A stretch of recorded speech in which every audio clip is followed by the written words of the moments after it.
अध्यक्ष महोदय, हम इस नई सरकार के विरोध में खड़े हैं और सबसे पहले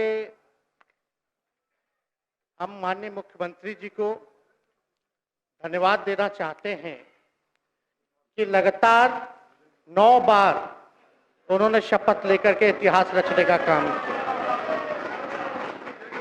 और 9 बार तो लिया ही महोदय, लेकिन एक ही टर्म में 3-3 बार लिया, ऐसा अद्भुत नजारा हम लोगों ने नहीं देखा। माननीय दोनों सम्राट चौधरी जी डिप्टी सीएम बने, बड़ी खुशी है कि ये डिप्टी सीएम बने। इनका बयान हमने देखा कि भाजपा जो है इनकी मां, भाजपा पार्टी जो है मां, लेकिन हम तो कहना चाहते हैं आरजेडी ना आपकी मां हुई ओरिजिनल। तो आप तो पहले हमारे दल में ही थे। अच्छा चलिए ठीक है, चलिए कोई बात नहीं, आप अस्वीकार कीजिए, लेकिन जनता तो इस बात को जानती है। हमें खुशी है कि साथ में 2 डिप्टी सीएम बने और विजय सिन्हा जी भी डिप्टी सीएम बने, स्पीकर पद पे भी रह लिए, नेता विरोधी दल भी रह लिए और डिप्टी सीएम भी रह लिए। इन्होंने भी इतिहास रच दिया, एक टर्म में 3-3 पद इन्होंने भी पा लिया। तो ये आप सोचे थे कि नहीं विजय बाबू? अरे आपके दिमाग में आया था कि आप एक टर्म में स्पीकर भी, डिप्टी सीएम भी और नेता विरोधी दल भी आप बन गए। तो इसके लिए आप तीनों लोगों को विशेष तौर पे हम बधाई देना चाहते हैं। माननीय मुख्यमंत्री जी हमारे लिए आदरणीय थे, हैं और हमेशा रहेंगे। हम इनकी इज्जत हमेशा करते आए हैं और करते रहेंगे। और हम तो कई बार इनके नेतृत्व में काम करने का मौका मिला और हम लोगों ने काम किया मिलकर के, इसमें कोई दो राय नहीं। आगे हम सारी बात को भी हम अपने आप लोगों के समक्ष जो है रखने का काम करेंगे। अब कई बार माननीय मुख्यमंत्री जी जो हैं इस बात को बोलते रहे हैं कि तुम मेरा बेटा जैसा हो, कई बार बोलते हैं और हम भी अपना मानते हैं, अपने गार्जियन मानते हैं। और आप लोग भगवान राम की चर्चा करते हैं, हम आप सबके मन में तो राम है ही, शांति शांति, लेकिन एक बात समझना पड़ेगा, हम तो नीतीश जी को एक दशरथ जो पिता है उनके रूप में वैसा गार्जियन मानते हैं कि भाई कई बार जो है इन्होंने कई बार आप लोगों के सामने भी बोला अब तो यही करेगा, यही आगे बढ़ेगा।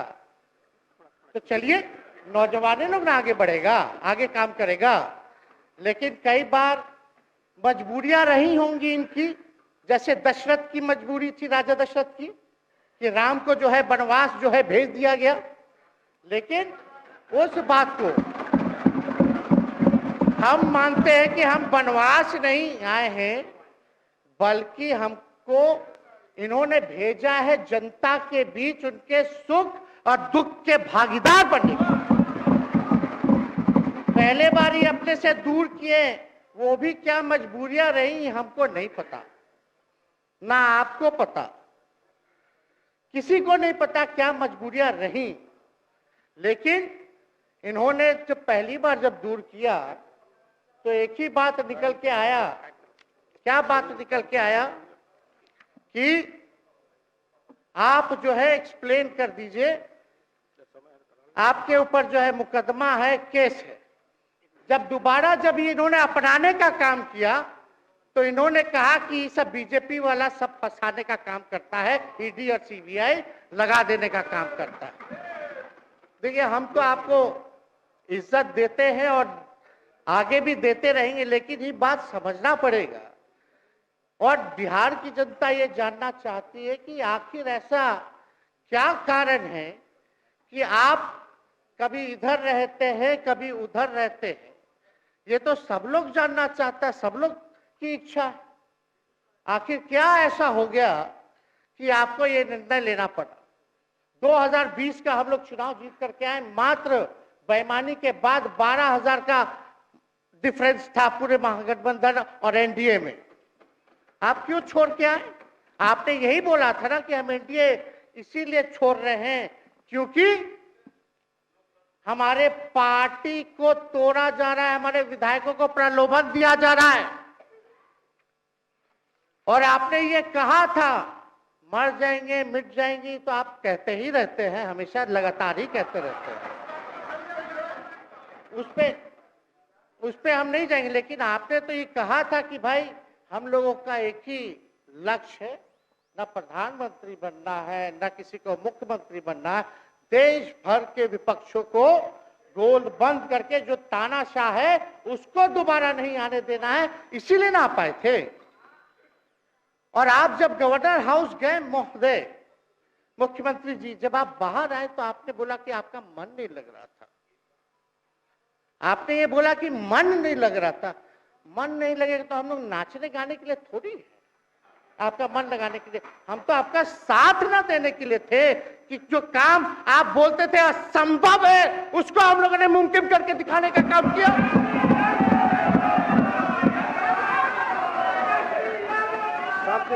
आपने 2020 के चुनाव में क्या कहा था? झूठ मत बोलिएगा। देखिए, हम आप लोग से उम्र में छोटे हैं। अपने बाप के पास से लाएगा, जेल से पैसा लाएगा, नौकरी बांटेगा, और संभव है,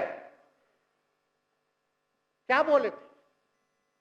और हमने उस समय चुनाव के दौरान रोजगार पर विशेष तौर पे हमने बोला था, हमने साइंटिफिक अध्ययन किया, रिक्त पदें हैं इतनी इतनी है, उसको हम लोग जो है भरने का काम करेंगे। हमको दुख इस बात का नहीं है कि हम लोग विपक्ष में आ गए, हमको तो खुशी है कि उन 17 महीनों में जो देश में किसी सरकार ने नहीं किया, उसको हमारी महागठबंधन सरकार ने करने का काम किया। आप बताइए, आपको याद होगा जब आप बीजेपी को धोखा देना चाह रहे थे, हम तो नहीं आना, आपके साथ आना चाहते थे। ये बात हम आपको कहे भी थे कि हम तो नहीं आना चाहते हैं मुख्यमंत्री जी, लेकिन देश भर के सभी नेताओं का दबाव है कि भाई एक बार 2024 के चुनाव में हम लोग एकजुट हो जाएं और एकजुट होकर के मोदी जी को हराने का काम करें। तब हमने क्या कहा था मुख्यमंत्री जी, याद है? विजय जी हैं, आप भी सामने। हम कहते मुख्यमंत्री जी, हम सरकार में नहीं आएंगे, हम बाहर रह करके आपको समर्थन देंगे और आपके सरकार को कोई खतरा नहीं होगा, आप चलाइए सरकार, निफिक्र होकर के चलाइए, क्योंकि हम लोगों का भी लक्ष्य है कि भाजपा को देश से भगाने का काम करे। उस सांप्रदायिक शक्तियों को, जो विचारधारा है, जो समाज में जहर बोने का काम करती है, उसको हम लोग भगाने का काम करें।